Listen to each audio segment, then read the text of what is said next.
سال ہو رہے ہیں ہندوستان چھوڑے ہیں.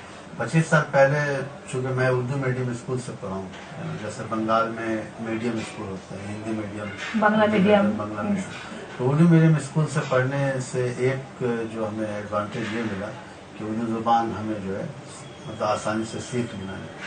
اس کے بعد یہاں پر جو اچھی چیز یہ ہے کہ بنگال و خاص کر کلکتے میں اردو بولنے والوں کی تعداد کافی اچھی خاصی ہے, آپ بھی اس سے واقف ہیں, اخبارات بھی کرتے ہیں.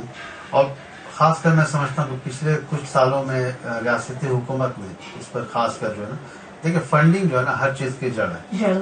فنڈ اگر آپ کے پاس کہیں نہیں ہے, میں برطانیہ میں انجمن فروغ اردو کا سیکرٹری تھا, 2 بار ہم نے کانفرنس کرائی, سب کرائی. فنڈنگ بہت بڑا مسئلہ ہے, اگر فنڈنگ نہ ہو تو کوئی چیز آپ سوچ کر کے بھی نہیں کر پاتے. لیکن ترکی میں شاید وہ مسئلہ نہیں ہے, کیونکہ آپ نے کہا کہ جشن اردو کس طرح سے منایا, اور وہاں جو ہے وہ سرکاری طور پر تو سرکاری طور پر مدد کی ہوتی ہے, اگر کوشش کریں تو سب کچھ مل جاتا ہے. ایران میں بھی کچھ ایسے ہی معاملے, ایران میں بھی بہت کانفرنسز ہیں اردو کے حوالے سے. پچھلے سال اقبال کے لیے ایک بہت بڑا کانفرنس گورنمنٹ کی طرف سے منایا گیا ہے ایران میں. اس طرح کے کام جو زیادہ کانفرنس کے حوالے سے.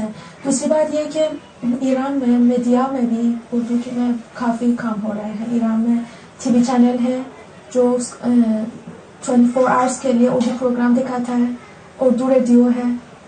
کہ جس طرح سے دوسرے ملکوں میں حکومت بھی سامنے آتی ہے, ایسے میں اپنے ملک میں کس طرح سے حکومت تو آتی ہے, لیکن یہی مسئلہ تو یہ ہوتا ہے نا کہ پھر حکومت بدل بھی آتی ہے, پھر وہاں سیاست آ جاتی ہے. جب سیاست آ جاتی ہے تو زبان سے سفر کرتا ہے.